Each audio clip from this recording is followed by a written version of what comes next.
Hey, welcome back to New Day Cleveland. Energy bills can add up quickly during the winter, but there are some ways to save, and blogger Holly Hammersmith is joining us with some need-to-know hacks. How are you, Holly? Good. How are you doing? I'm doing pretty good. A lot of people have kind of like been lulled into a false sense of security because the winter hasn't been that bad this year, but it's still things we can be doing, right? Yeah, there's a lot of small things we can do. So today I'm sharing some energy hacks that you can do quickly and effectively in your home. Okay. The first one I wanted to share is regarding your thermostat Okay. and being mindful to try and turn it down a few degrees. You can turn it down even more at night usually, or if you're at work or at school. Those are times that you can keep your home a little cooler and have some savings there. I actually invested recently in one of those smart thermostats so that from my phone, because I leave the house and forget to turn it down, I can turn it up and down anytime I want. So, Yes, those are very convenient. yeah. And then I also recommend you could try an electric blanket at night if you want to stay a little bit warmer at night. But Yeah. I just say pile on the blankets until you get warm and save the electricity that way too. Yeah. All right. What So other? another tip I have is regarding window coverings. Okay. So you just want to be mindful to make sure you close your windows, your blinds, the shades at night, just because it's dark for a long time this time of year, and that will help insulate them better. Now, does it matter? Are you supposed to get any type of special window covering? One thing that you can do if you want to upgrade is to look for what are called cellular shades, and they're like kind of like a hexagon shape, and they fold like an accordion. Right. And they're built to really insulate windows well. So you can get them at different thicknesses, and those can help quite a bit. I have those. Okay, great. Yes, I'm okay. So far, so good for me. So what else can I do? So my next tip is regarding using what are called draft dodgers, Okay. or sometimes they're called door snakes.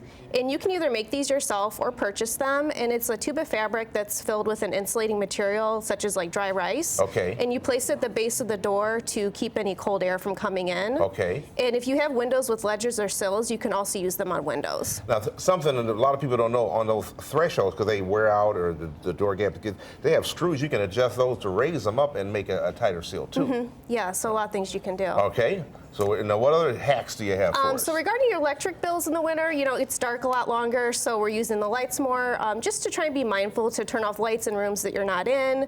Try and make sure everyone in your household has the same practice. Right. And then also you want to look into using LED light bulbs if you don't have them already. Those are the most energy efficient ones now on the market, and they emit very little heat, and they provide a lot of cost savings long term. And plus, they've come dramatically down in price. When they first come out, they were like $100 a bulb or something ridiculous. Now you can get them at a very good price. Yes. All right. I also have LED night lights and do that throughout the house. Yeah, that's great too. So you're not turning on lights all hours of the night. Okay. Yeah. All right. So far, I think I'm doing pretty good. Okay. And then my last tip was regarding caulking. So just making sure you caulk around your interior windows and doors.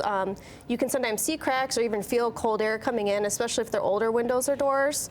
So just make sure you do some caulking. It's very cost efficient. It doesn't cost very much. It's very simple to do.